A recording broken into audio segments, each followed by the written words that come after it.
I have been a vegan almost 9 years. That's a long time. I can't believe that it's been that long. But every day, without fail, someone is always asking, how do you get your protein? Now, just so we're clear, you can get your protein from fruits and vegetables. Look at some of the animals in the wild or even on farms.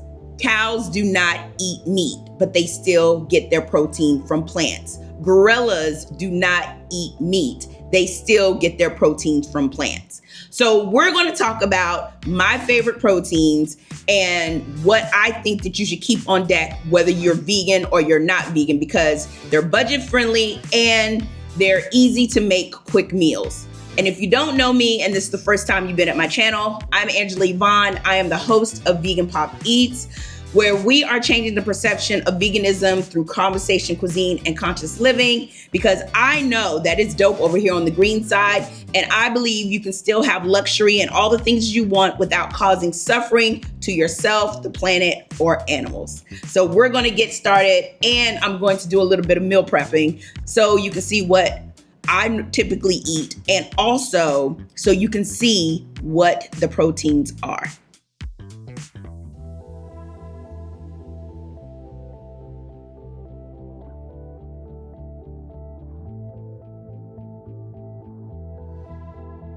Okay, first up is lentils. Now, these are the lentils that I typically get. I get these from Trader Joe's, but you can get them in a can, which is also Trader Joe's.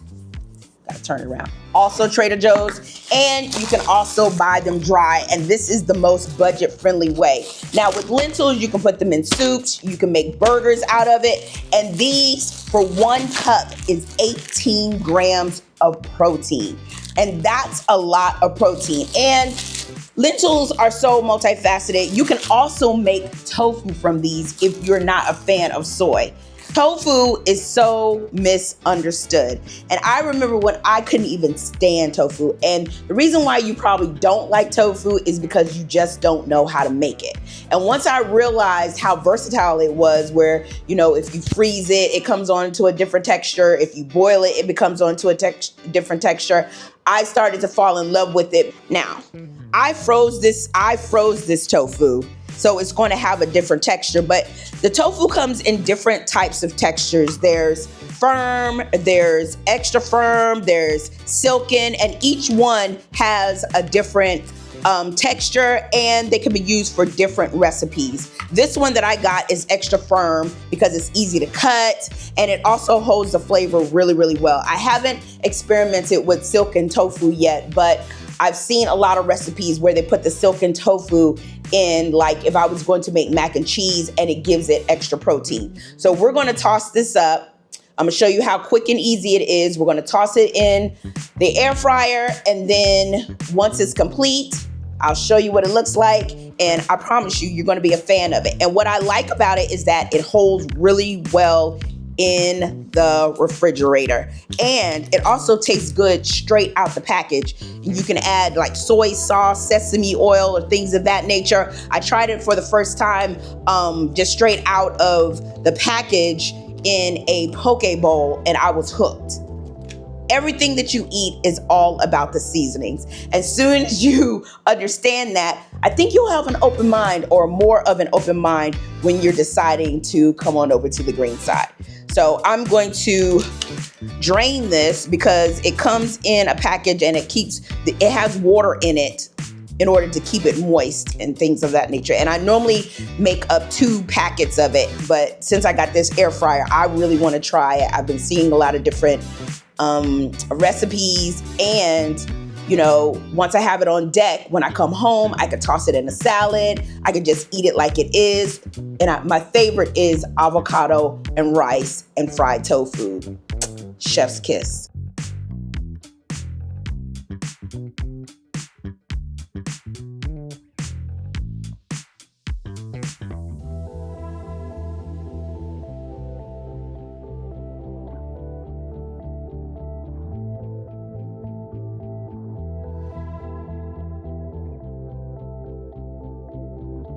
There really isn't no right or wrong way to do this, but I like crispy tofu.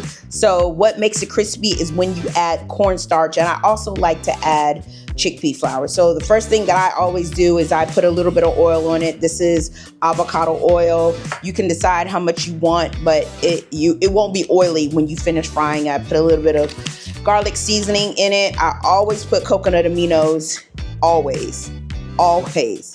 Any kind of dish that you get from me, 9 times out of 10, coconut aminos in there. This is some sesame oil. We put that in. Then I put a little, sometimes I have some leftover like seasonings because I make a whole big thing of it. Oh, also put nutritional yeast in it because nutritional yeast is just, and this is an extra, just a little extra B12, layer it up. But this right here is chickpea flour. Put that in there.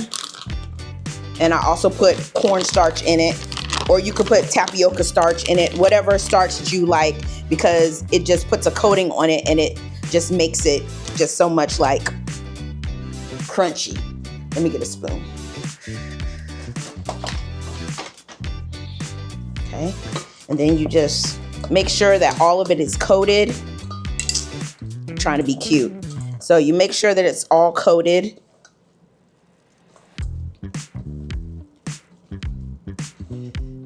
I didn't put enough on there. So,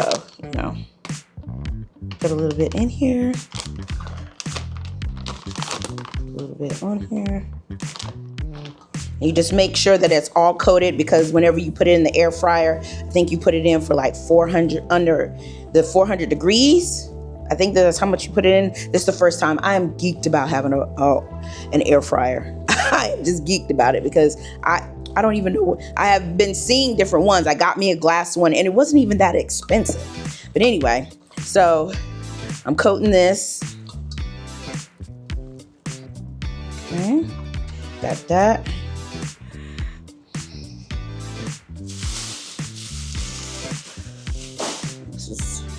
This is what I got. All right. Oh, I didn't put no pepper. I didn't put salt and pepper in there. A little. Oh, smoked paprika. Okay, where we at?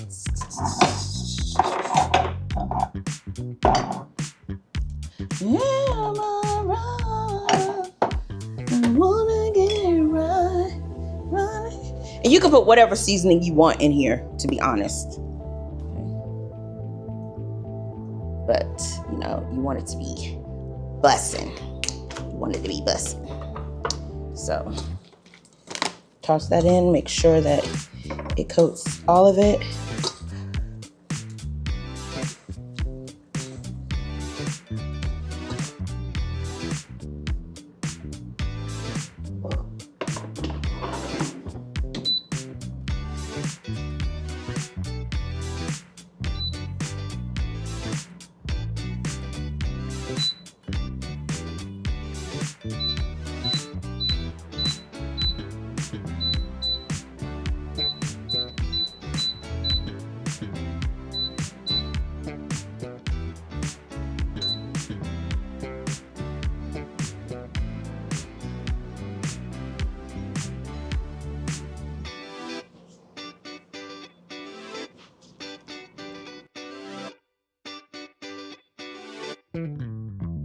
My third favorite protein, and this is tempeh. You can make bacon out of it. The other day, I made bacon crumbles out of it. You want a bacon, lettuce, and tomato sandwich?